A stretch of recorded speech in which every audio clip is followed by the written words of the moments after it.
8ویں ارب میں داخل ہو چکی ہے اور تقریباً 500 سے زیادہ الہامی اور غیر الہامی مذاہب دنیا کے اوپر پائے جا رہے ہیں۔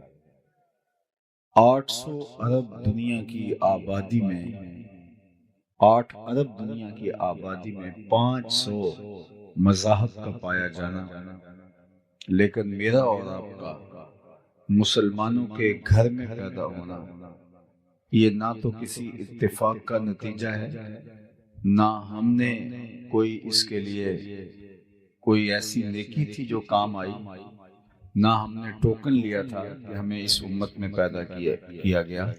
یہ محض اللہ کا فضل ہے کہ اس نے ہمیں حضور کا غلام بنایا۔ جب ہم آغوش مادر میں آئے تو ہمارے والد صاحب مسجد سے مولانا کو بلا لائے۔ جب ہم ماں کی بولی بھی نہیں سمجھتے تھے، جب مادری زبان سے بھی آگاہ نہیں تھے، حرف و صوت کے مفہوم کو بھی نہیں جانتے تھے، تو مؤذن نے آ کر ہمارے کان میں اذان دی، گویا اس بات کی مبارکبادی تھی کہ مبارک ہو تو حضور کا غلام بن کے آیا ہے۔ شاہوں سے ملا ہے نہ تونگر سے ملا ہے، اللہ کا عرفان اسی در سے ملا ہے۔ اوروں کو ملا ہے تو مقدر سے ملا ہے، مجھ کو تو مقدر بھی تیرے در سے ملا ہے۔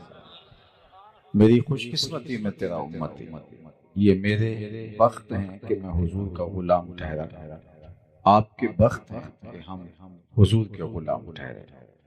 تو جب اتنی بڑی نعمت غیر مترقبہ مجھے اور آپ کو میسر آئی اور اس کا ہم شکریہ ادا کرنے بیٹھیں تو ساری زندگی بھی حق شکر ادا نہیں ہو پائے گا، اس لیے کہ یہ ہماری کوششوں کا نتیجہ نہیں ہے، کسی عمل کا صلہ نہیں ہے اور کسی اتفاق اور حادثے کا سبب بھی نہیں ہے۔ یہ محض اس کی کرم نوازی ہے کہ اس نے ہمیں آقا کریم علیہ السلام کا غلام بنایا اور ایسے ماحول میں پیدا کیا جہاں ہماری مائیں ہمیں حضور کے پیار کی لوریاں دیتی تھیں، ہمارا باپ ہمیں حضور کی محبت کے ترانے سناتا تھا، ہماری بہنیں ہمیں حضور کی محبت سکھاتی تھیں۔ اسی ماحول میں ہم پروان چڑھے تو اس پر ہم اس کا شکر بھی بجا لاتے ہیں، اور شکر کی بہترین صورت یہ ہے کہ ہم آقا کریم علیہ السلام کی اطاعت اور فرما برداری بجا لائیں۔ جس مقصد کو لے کر وہ مبعوث ہوئے، اس مقصد کی تکمیل کے لیے، اس مقصد کے فروغ کے لیے، اس مقصد کے لیے ہم اپنے آپ کو لگا دیں اور اپنی تمام تر صلاحیتیں اس کام میں صرف کر دیں کہ اسلام کا غلبہ ہو اور دین کا بول بالا ہو، نفاذ شریعت ہو اور اسلام کا پرچم پوری دنیا کے اوپر لہرا جائے۔ یہ طے شدہ حقیقت ہے کہ اسلام نے غالب آنا ہے، مغلوبیت کے لیے نہیں، غلبے کے لیے اسلام اللہ نے دین بھیجا ہے۔ والذی ارسل رسولہ بالہدی ودین الحق لیظہرہ علی الدین کلہ، اللہ نے اسلام کو، دین اسلام کو، رسول رحمت صلی اللہ علیہ وآلہ وسلم کو اس لیے مبعوث فرمایا کہ تمام ادیان پر دین اسلام کا غلبہ ہو، اور وہ انشاءاللہ ہوگا۔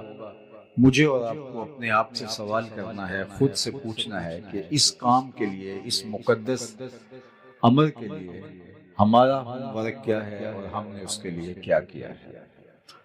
کیا اسلام کے غلبے کے لیے ہماری کوشش صرف ایک جلسہ ہے، ایک جلسے کی سماعت ہے، ایک جلوس نکال لینا ہے، جھنڈیاں لگا لینا ہے، چراغاں کر لینا ہے، مسلمانوں کے گھر میں پیدا ہو جانا ہے، مسلمانوں والا نام رکھ لینا ہے، یا اس کے لیے ہم نے کچھ اور بھی کر رکھا ہے؟ اگر کیا ہے تو بہت مبارک، اور اگر نہیں کیا تو آج کی مجلس میں ہمیں سوچنا ہوگا کہ اللہ نے اسلام کو تمام دینوں پر غالب کرنے کے لیے بھیجا ہے، اور رسول اللہ صلی اللہ علیہ وسلم تمام ادیان پر اس دین کو غالب کرنے کے لیے مبعوث ہوئے، اور یہ اللہ کا سچا وعدہ ہے، یہ پورا بھی ہو کے رہے گا۔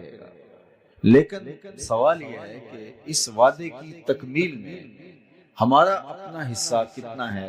وہ میں آپ کا حساب نہیں کرتا، آپ میرا حساب نہ کریں، لیکن ہم اپنا حساب تو کر سکتے ہیں کہ ہم کہاں کھڑے ہیں، اسلام کے غلبے کے لیے ہمارا کردار کس قدر ہے، کتنا ہے، کس حد تک ہے، زبانی کلامی ہے یا عملی ہے، دیر پا ہے، مؤثر ہے، فعال ہے، یا ہمارا صرف ایک وقتی طور پہ کسی ایسے جلسے میں شامل ہو کے 2 لمحوں کے لیے تفکر کرنے میں ہے۔ باقی اللہ کے محبوب نے فرمایا وہ وقت آنے والا ہے جب اللہ اسلام کو غلبہ دے گا، اور ارشاد کیا کہ پتھر، اینٹ اور گارے کا بنا ہوا کوئی گھر، چمڑے اور اون کا بنا ہوا کوئی خیمہ ایسا نہیں بچے گا جس میں کلمۃ الاسلام داخل نہیں ہوگا۔ وہ وقت حضور نے فرمایا آنا ہے پوری دنیا کے اوپر، کوئی ایک خیمہ بھی ایسا نہیں ہوگا، چاہے وہ اون کا بنا ہو، چاہے وہ چمڑے کا، پتھر کا گھر بنا ہو یا مٹی گارے کا بنا ہو، اس گھر میں کلمۃ الاسلام ضرور داخل ہوگا۔ گویا اس کا ترجمہ سادے لفظوں میں یوں سمجھ لیں کہ شرق سے لے کر غرب تک، شمال سے لے کر جنوب تک، پوری کائنات میں ایک چھت بھی ایسا نہیں ہوگا جہاں میرے حضور کے نام کا جھنڈا نہیں ہوگا۔ تو وہ وقت بہر صورت آنا ہے، یہ صحیح حدیث ہے جو میں نے آپ کے سامنے رکھی۔ لیکن آج دنیا کے اوپر غلبہ نصارہ کا ہے، آج دنیا کے اوپر غلبہ یہود کا ہے، اور آج ہمارے گھر میں گھس کر کے وہ ہمارے لوگوں کو مار دیتے ہیں اور ہم صرف مذمت کر پاتے ہیں۔ تو کیا ایسے ہی چلتا رہے گا اور ان لوگوں کے لیے لڑنے کے لیے اللہ تعالیٰ فرشتے نازل کرے گا، یا ہمیں اپنے تن مردہ کے اندر زندگی پیدا کرنی ہوگی، یا ہمیں اپنے آپ کو کھڑا کرنا ہوگا، ہمیں شعوری طور پہ بیدار ہونا ہوگا، ہمیں امت سازی کا عمل کرنا ہوگا، ہمیں اپنی نئی نسل کو اسلام کے غلبے کے لیے تیار کرنا ہوگا، ہمیں مقدرات اسلام کی تعلیم و تربیت کا اہتمام کرنا ہوگا تاکہ وہ ایسی نسل پروان چڑھائیں، ایسی نسل جنم دیں، ایسی نسل کی تربیت کریں جن کے ہاتھ کے اندر اسلام کے غلبے کا جھنڈا ہوگا۔ تو اس کے لیے ہمیں بھرپور کردار ادا کرنا ہوگا، اور اس کے لیے ہمارے پاس وہی نصاب ہے جو اللہ کے رسول ہمیں دے کے گئے ہیں۔ ہمیں 5 گانا سجدے اگر نصیب ہیں اور نمازوں میں خشوع و خضوع میسر ہے تو ہمیں اللہ کا شکر ادا کرنا چاہیے، لیکن اگر ہمیں 5 گانا سجدے بھی میسر نہیں ہیں تو ہمیں سوچنا چاہیے ہم کھڑے کہاں ہیں۔ صحابہ فرماتے ہیں ہم مومن اور کافر میں فرق نماز کو سمجھتے تھے۔ جو نماز پڑھتا تھا ہم سمجھتے تھے مسلمان ہے تبھی پڑھتا ہے، اور جو نہیں پڑھتا تھا تو ہم کہتے تھے یہ کافر ہے تبھی نہیں پڑھتا۔ مومن اور کافر کے درمیان فرق جو تھا، فرماتے ہیں ہمارے ہاں صرف نماز کا تھا، نماز کی وجہ سے ہم پہچان لیتے تھے یہ مومن ہے یا کافر ہے۔ تو میں اور آپ آج دیکھیں کہ کیا مجھے اور آپ کو اللہ نے 5 گانا سجدوں کی توفیق سے مالا مال کیا ہے یا نہیں کیا۔ اگر ہمیں مالا مال کیا ہے تو پھر اگلا مرحلہ یہ ہے کہ نمازوں کے اندر خشوع، دل سوزی اور محبت للہیت، اور اس کے اندر مکمل طور پہ خضوع ہمیں میسر ہے یا نہیں ہے، یا کہ ہم صرف وہ ایک رسم نماز ادا کر رہے ہیں، نماز کی حقیقت بھی ہمیں حاصل ہو پا رہی ہے یا نہیں پا رہی۔ اور اللہ نے مذمت کی ان نمازیوں کی جو نماز تو پڑھتے ہیں لیکن ان کی نماز سوائے دکھاوے کی ٹکروں کے اور کچھ نہیں ہوتا۔ فویل للمصلین الذین هم عن صلاتهم ساہون، سو خرابی ان نمازیوں کے لیے جو اپنی نماز میں صرف دکھاوا کرتے ہیں، اور ان کی حالت یہ ہے کہ نماز کا جو لازمی نتیجہ ہے وہ انہیں حاصل نہیں ہو پاتا۔ نماز کیا کرتی ہے؟ بے حیائی سے روکتی ہے، نماز کیا کرتی ہے؟ فحشاء سے روکتی ہے، نماز کیا کرتی ہے؟ احساس پیدا کرتی ہے، نماز کیا پیدا کرتی ہے؟ نظم و ضبط زندگی میں پیدا کرتی ہے، نظام۔ آپ کو نماز ایک باوقار، حساس، صالح، پاکیزہ مسلمان بناتی ہے۔ یہ نماز کا صلہ ہے، یہ نماز کا ثمرہ ہے، یہ نماز کا نتیجہ ہے۔ اور اگر ہمیں نماز کے نتیجے میں پاکیزگی نہیں ملتی، عفت قلب و نگاہ نصیب نہیں ہوتی، ہمارے اندر احساس ذمہ داری نہیں آتا، ہمارے اندر نظم و ضبط پیدا نہیں ہوتا، تو پھر ہمیں رک کے سوچنا پڑے گا کہ نتیجہ تو 100% نماز کا یہی آنے کا ہے جو قرآن نے بتایا ہے، لیکن ہمارے اندر اگر پیدا نہیں ہو رہا تو کہیں کوئی سکم ہے، کوئی مسئلہ ہے۔ تو نئے سرے سے اپنی نمازوں کا ہمیں جائزہ لینا ہوگا، اور 5 گانا سجدوں کے ذریعے سے ہمیں ایک صالح، پاکیزہ اور ایک حساس مسلمان کی صورت کے اندر اپنے آپ کو آگے لے کر بڑھنا ہوگا، اور پھر اس نظم کے اندر لوگوں کو شامل کر کے ایک صالح معاشرت کی تشکیل دینے کی ہمیں کوشش کرنی ہوگی۔ اس کے بعد مجھے اور آپ کو ہمارے مالک نے، ہمارے رب نے جن صالح اقدار کا اور جن اخلاقیات کا حامل دیکھنا چاہا ہے، ہم اپنے اندر اس کا جائزہ لیں۔ میں آپ کے سامنے ایک حدیث عرض کرنا چاہتا ہوں۔ اللہ کے محبوب ایک دن وضو فرمانے لگے، اور صحابہ وضو کے پانی کو زمین پر نہیں گرنے دیتے۔ کائنات میں کوئی ایسا عاشق نہیں دیکھا ہوگا جیسے عاشق صحابہ ہیں۔ حافظ شیرازی نے اپنے محبوب سے کہا تھا کہ جیسا عاشق میں ہوں ایسا زمانے میں کوئی نہیں، اور پھر کہا اس لیے کہ تیرے جیسا سونا بھی تو کوئی نہیں، کیونکہ عشق کے اندر جو گرمی آتی ہے، عشق کے اندر جو حرارت آتی ہے، وہ حسن کی فراوانی سے آتی ہے۔ حسن جتنا زیادہ ہوگا، عشق میں توانائی، طاقت، زور بھی اتنا ہی۔ تو کائنات کے اندر اگر صحابہ جیسے کوئی عاشق زمانے نے نہیں دیکھے تو حضور جیسا کوئی سونا بھی تو نہیں۔ اللہ نے وہ حسن دیا، لکھاں آئے لوگ زمانے تے، محبوب خدا جیا کوئی نہیں، لکھاں سونے بن بن بھیدے نے، اودی خاک پا جیا کوئی نہیں۔ وہ حسن دیا، وہ جمال دیا، کل قمر لیلۃ البدر لم ارا قبلہ ولا بعدہ مثلہ۔ اللہ اکبر۔ حضرت ابو ہریرہ رضی اللہ تعالیٰ عنہ فرماتے ہیں کیا پوچھتے ہو، 14ویں رات کا چمکتا ہوا چاند تھے میرے حضور۔ پھر کہا نہیں نہیں نہیں، حضور جیسا نہ پہلے دیکھا نہ بعد میں دیکھا۔ اور حضرت احسان بن ثابت بولے دیکھتے کیسے، کسی ماں نے جنم دیا ہوتا تو دیکھتے۔ خدا نے سچا ہی پن چھڑیا جدے وچ محمد نو ٹالیا سی، حسینہ جمیلہ دا منہ موڑ دیتا، محمد بنا کے قلم توڑ دیتا۔ ایسا پیکر تراشا، ایسی صورت بنائی اپنے محبوب کی۔ تو حضور جیسا زمانے میں سونا کوئی نہیں، تو پھر حضور کے صحابہ جیسا عاشق بھی زمانے میں کوئی نہیں۔ چونکہ حسن فراواں ہے تو پھر عشق بھی فراواں ہے۔ تو وہ حضور کے ادب کی جو رعایت کرتے تھے وہ بھی مثالی ہے۔ حضور کے وضو کے پانی کو زمین پر نہیں گرنے دیتے، وہ کسی کے ہاتھوں پہ آتا ہے اور وہ اپنے چہرے پہ مل لیتا ہے، اور جسے وہ پانی میسر نہیں آتا وہ کسی کے گیلے ہاتھوں سے ہاتھ رگڑ کے اپنے چہرے پہ مل لیتا ہے۔ جنہ اکھیاں دل بر ڈٹھا وہ اکھیاں ہی تک لیاں، تو ملیوں تا ساجن ملیا ہن آساں ہی لگ رہی۔ بلکہ ایک دن حضور نے پچنے لگوائے تو ایک لگن میں خون جمع ہو گیا، تو آقا کریم نے ایک صحابی سے کہا اس کو لے جاؤ اور ایسی جگہ اس کو بہا دو، ٹھکانے لگا دو جہاں کسی کے قدم نہ پہنچے۔ وہ گئے اور ایک پتھر کی اوٹ میں بیٹھ کے نوش جاں کر لیا۔ واپس آئے تو حضور نے فرمایا ٹھکانے لگا آئے ہو؟ جی حضور، ایسی جگہ پہ جہاں کسی کے قدم نہیں پہنچ سکتے۔ تو حضور مسکرائے اور فرمایا لعلک شربت، شاید تم نے پی لیا ہے۔ قال نعم، جی حضور، میں نے کہا کہ حضور کا خون اپنے خون میں شامل کر لوں، اس سے بڑی سعادت کیا ہو سکتی ہے۔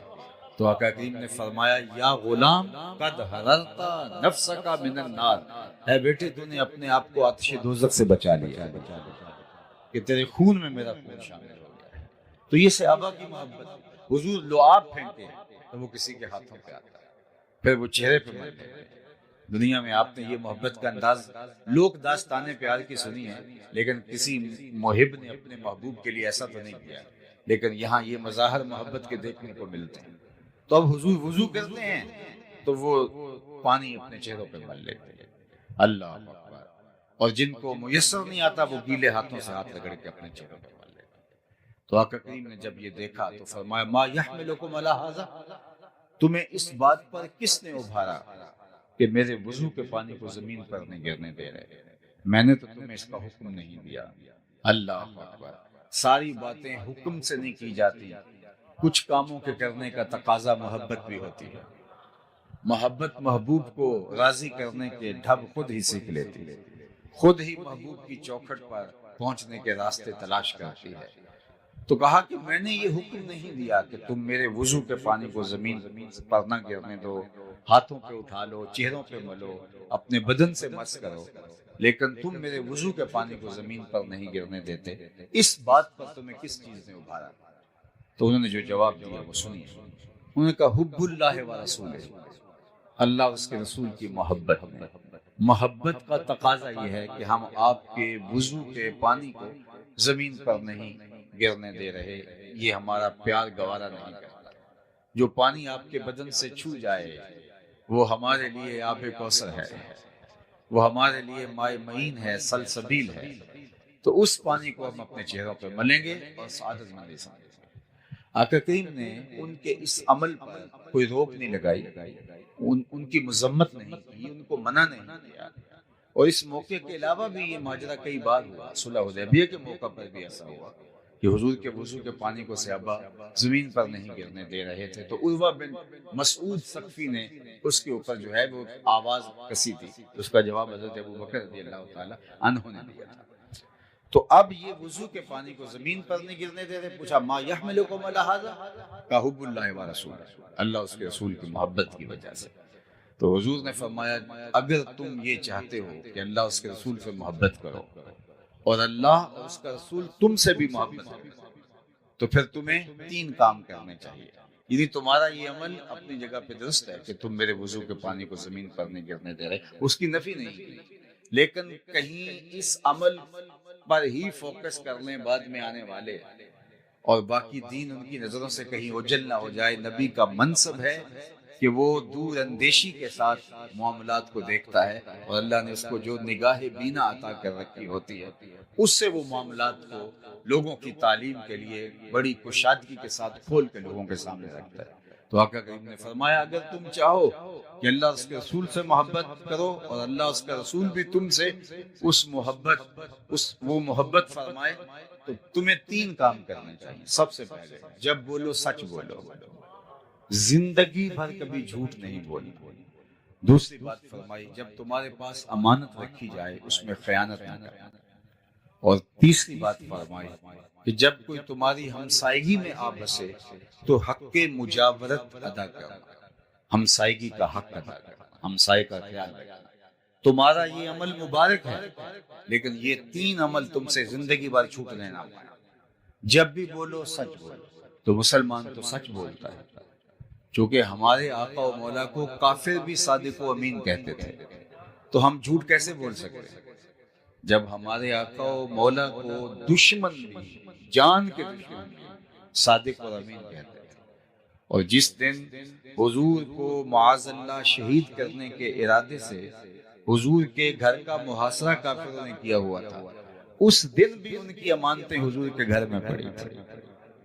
اور ان کا یہ عمل کہ حضور کو معاذ اللہ شہید کرنے کے لیے درپے ہے.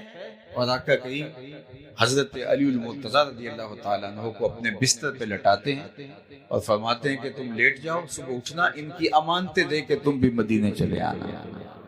یعنی ان حالات کے اندر بھی ان کی امانتیں ضائع نہیں ہو پا رہی اور انہیں بھی یقین ہے کہ ہماری امانتیں ضائع نہیں، ورنہ سب سے پہلے اپنی امانتیں حضور سے لیتے پھر اس کے بعد اگلی کارروائی کرتے. لیکن انہیں یقین تھا کہ ہماری امانتیں ضائع نہیں ہو سکتی، اس لیے کہ یہ صادق اور امین نبی کی چوکھٹ پہ پڑی ہوئی ہے. تو ہمارا دین ہمیں سچ بولنا سکھاتا ہے. عالی مرتبت سامعین، اللہ کے محبوب علیہ السلام سے پوچھا گیا کہ مومن بزدل ہو سکتا ہے؟ تو آقا کریم نے فرمایا نہیں، بہادر ہوتا ہے. مسلمان بہادر ہوتا ہے، لیکن ہو سکتا ہے کبھی وہ بزدلی بھی کر جائے، بشر ہی تو ہے، کوئی کمزور لمحہ زندگی میں آ ہی جاتا ہے. پھر پوچھا گیا کہ مومن بخیل ہو سکتا ہے؟ کہا نہیں، سخی ہوتا ہے.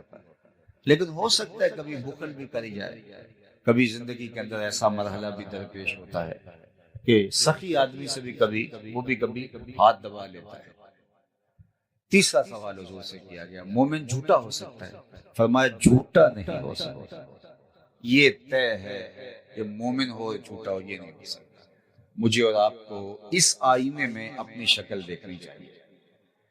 ہم سب دعویٰ تو یہ کرتے ہیں کہ ہم بہت اچھے مسلمان ہیں، ہمارے جیسا مسلمان کوئی ہے ہی نہیں، لیکن اس آئینے کے اندر اپنی ایک دفعہ مجھے اور آپ کو تصویر ضرور دیکھنی چاہیے۔ ہماری زندگی سچائی سے جڑی ہے یا جھوٹ اور مکر و فریب سے جڑی ہے؟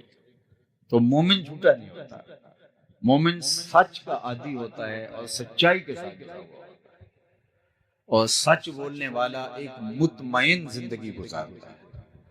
جھوٹ بول کے آپ کسی کو دھوکہ دینے میں کامیاب بھی ہو جائیں اور اس سے جو مقصد حاصل کرنا چاہے وہ کر بھی لیں، پھر بھی اطمینان قلب حاصل نہیں ہوگا۔ سچ بول کے آپ نقصان بھی اٹھا لیں، پھر بھی آپ کو طمانینت قلبی نصیب ہوگی۔ الصدق طمانینہ والکذب ریبہ، سچ طمانینت قلب کا سبب ہے، اور جھوٹ جو ہے وہ ایک بے چینی ہے، اضطراب ہے، انسان کی ٹینشن ختم نہیں ہوتی۔ جھوٹا آدمی کروڑوں میں کھیلتا ہو، ہر طرح کی آسودگیاں میسر ہوں، کاروبار بھی اچھا ہو، معاشرے کے اندر بھی اچھی پہچان ہو، لیکن اس کے اندر کی بے چینی، اضطراب ختم نہیں ہوتا۔ اور جو سچا آدمی ہوتا ہے، چاہے غریب ہو، معاشرے میں اسے کوئی جانتا نہ ہو، اس کے پاس پھوٹی کوڑی بھی نہ ہو، لیکن اندر چین اور سکون اور قرار کی جو دولت ہوتی ہے وہ وہی جانتا ہے۔ تو اس لیے ہمارے دین نے ہمیں سچ بولنے کی تلقین فرمائی۔ اور یہ سنو، جو شخص جھوٹ بولتا ہے اس کے منہ سے ایک خاص قسم کی سمیل نکلتی ہے، بدبو نکلتی ہے، جو عام آدمی تو نہیں سونگھ پاتے، لیکن اللہ کے نورانی فرشتے جو ہمارے گھروں میں ہمارے حصے کی رحمتیں دینے آتے ہیں، اللہ نے ان کو بہت حساسیت عطا کر رکھی ہے۔ وہ بدبو کی وجہ سے حدیث پاک میں آتا ہے 1 میل پیچھے ہٹ جاتے ہیں۔ ہمارے حصے کی جو رحمت دینے آئے تھے، رحمت کا پارسل اٹھائے ہوئے ڈلیوری دینے آئے تھے ہمارے گھر میں رحمت کی، تو وہ بدبو کی وجہ سے، جو جھوٹ کی وجہ سے پھیلتا ہے، اس کی عفونت کی وجہ سے وہ 1 میل پیچھے ہٹ جاتے ہیں۔ اب جس گھر میں باپ بھی جھوٹ بولے، ماں بھی جھوٹ بولے، بھائی بھی جھوٹ بولے، بیٹیاں بھی جھوٹ بولیں، بہویں بھی جھوٹ بولیں، صبح بھی جھوٹ، دوپہر کو بھی جھوٹ، رات کو بھی جھوٹ، تو اس گھر سے تو بدبو کے ببھوکے اٹھ رہے ہوں گے۔ تو فرشتے تو کئی میل دور پیچھے کھڑے ہیں، ان کی رحمت کا پارسل لیے ہوئے، ان کے حصے کا جو ان کے گھر دینا تھا، اور وہ باہر کھڑے ہیں، اور ہم جھوٹ پہ جھوٹ بولتے ہیں۔ عفونت اتنی پھیل گئی ہے کہ وہ فرشتے شہر سے باہر کھڑے ہیں اور اندر آ نہیں پا رہے ہمارے جھوٹ کی وجہ سے، اور ہمارے ہاں بے قراری ہے، بے سکونی ہے، جھوٹ کی نحوست ہے، سچائی ہے نہیں جس کی وجہ سے وہ رحمتیں وصول ہوں۔ تو ہم اس کو پہلے تو برداشت کرتے رہتے ہیں، پھر ہم کہتے ہیں کسی نے تعویذ ڈال دی ہے، کسی نے جادو کر دیا، کسی نے ٹونا کر دیا، کسی نے کچھ کر دیا، پھر بھاگتے ہیں عاملوں کے پاس۔ عامل صاحب تو بیٹھے اسی کام کے لیے، اگر وہ کہیں کہ میاں تمہارے گھر میں سچائی ہوگی، 5 وقت مصلی بچھے گا، رزق حلال کماؤ گے تو گھر میں برکت ہوگی، وہ تو یہ کہنے سے رہا، چونکہ اس کے پاس تو گاہک آیا ہے، تو وہ کہے گا تم ویلے پر آگے ہو، اگر نہ آتے تو یہ تعویذ چل جانے۔ اب اتنے منگل، اتنے بدھ، اتنے اتوار آپ کو یہاں حاضری کرنی ہوگی، اور پھر وہ ایسا شخص جس کو وضو کا طریقہ بھی بعض اوقات نہیں آتا ہوتا، ان کے ڈیرے آباد ہو جاتے ہیں جھوٹوں کی وجہ سے، کہ گھر میں قرار نہیں ہے، گھر میں سکون نہیں ہے، آپس میں افراد لڑ رہے ہیں، کسی نے کچھ کر دیا ہے، آتا ہوا پتہ چلتا ہے، جاتا ہوا پتہ ہی نہیں چلتا۔ تو میاں وہ نحوست ہے جھوٹ کی، وہ بے برکتی ہے جھوٹ کی، اس کی وجہ سے تمہارا گھر جو ہے وہ زحمتوں کا مرکز بنا ہوا ہے۔ اس لیے کہ فرشتے رحمتیں لیے شہر سے باہر کھڑے ہیں، ان کو راستہ دیجئے تاکہ وہ رحمتیں لے کے آئیں اور تمہارے گھر کے اندر خوشیاں، خوشحالیاں، سرشاریاں، برکتیں اور رحمتیں نازل ہوں۔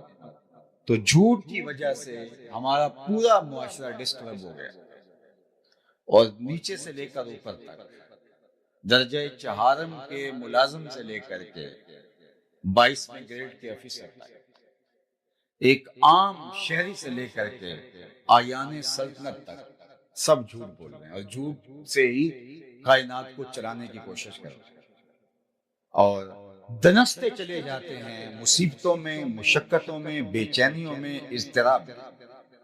اور ہمارا تاجر بولتا ہے جناب اگر جھوٹ نہ بولیں تو سودا نہیں بکتا۔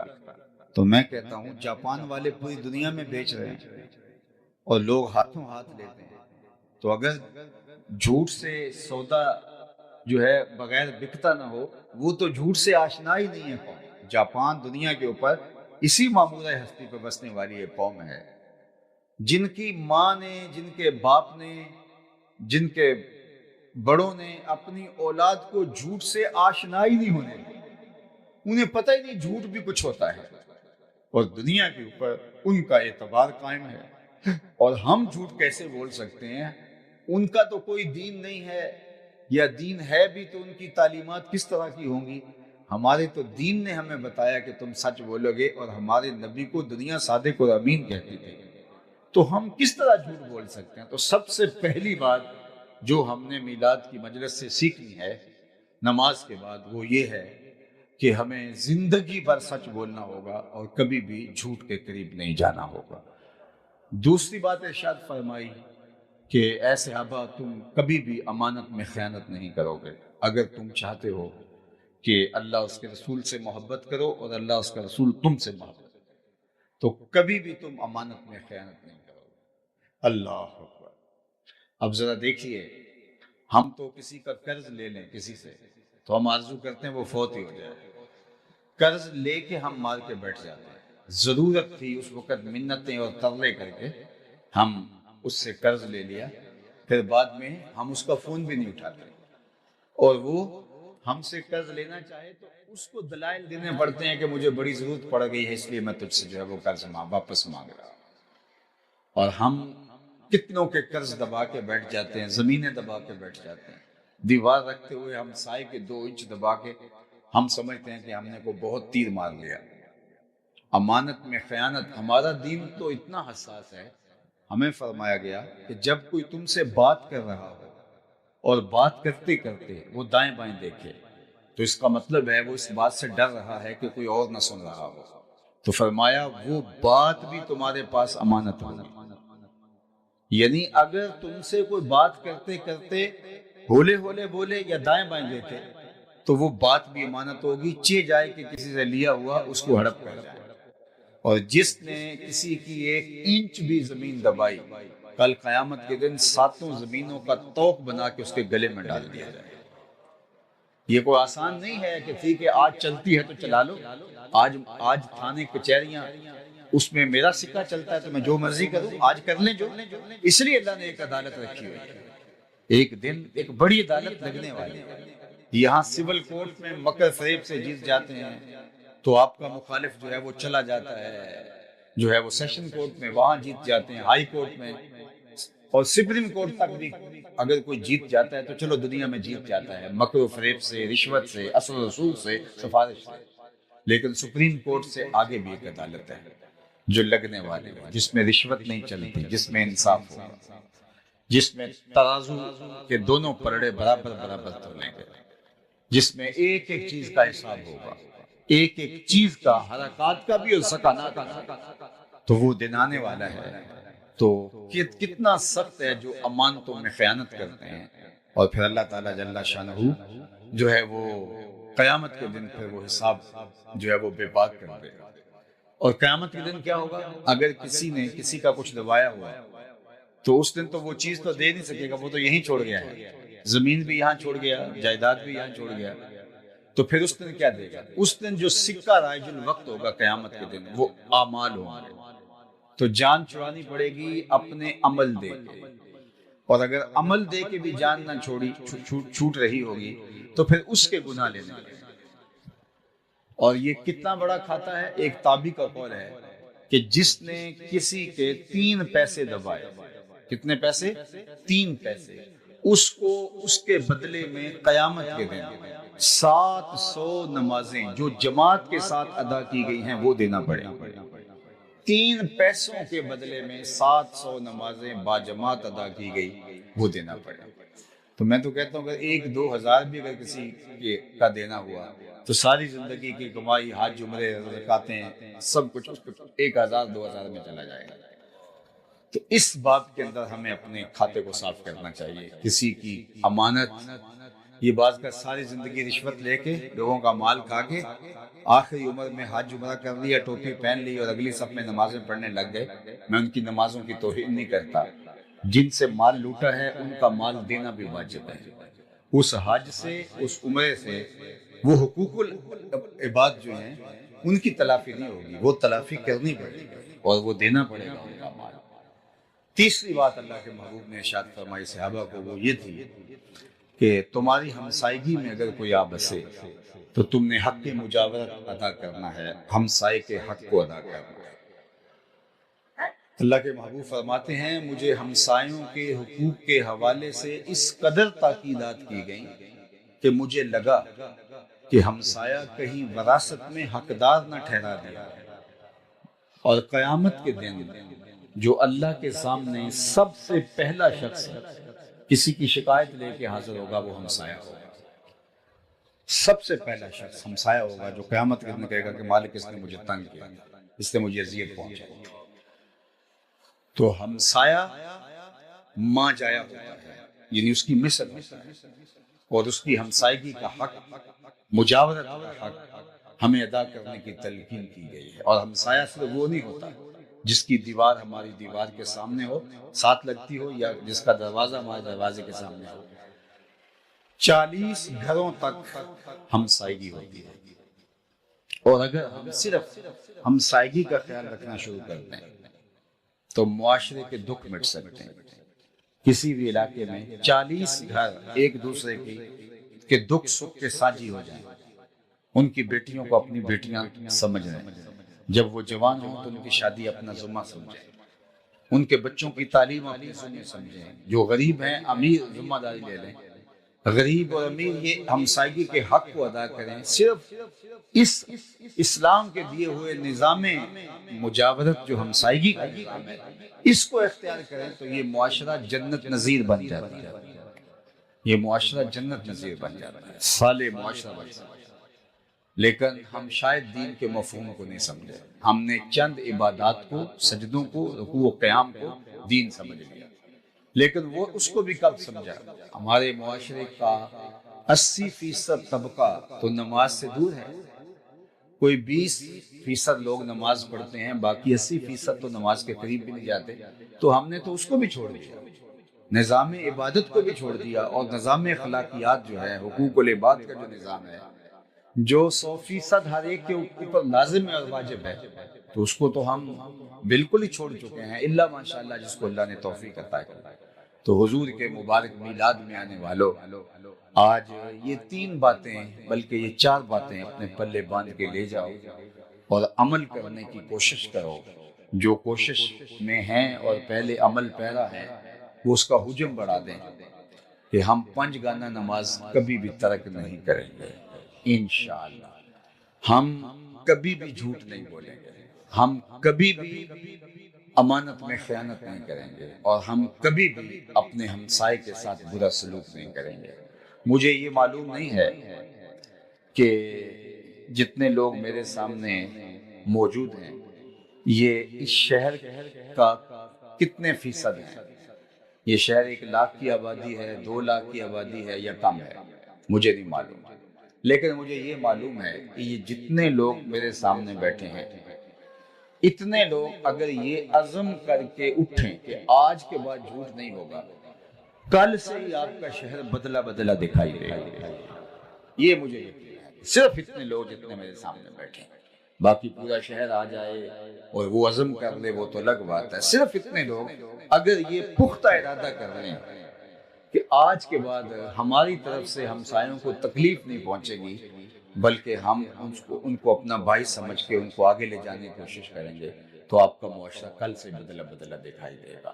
میں بارگاہ ہستی میں دعا گو ہوں کہ آج کے اس اجتماع کا ایک ایک لمحہ اللہ قبول فرمائے، اور ابھی جامع مسجد گلزار مدینہ کا افتتاح کیا گیا، صوری اور معنوی اعتبار سے بہت خوبصورت مسجد ہے جو مجھے ایک دیہات میں دیکھنے کو ملی۔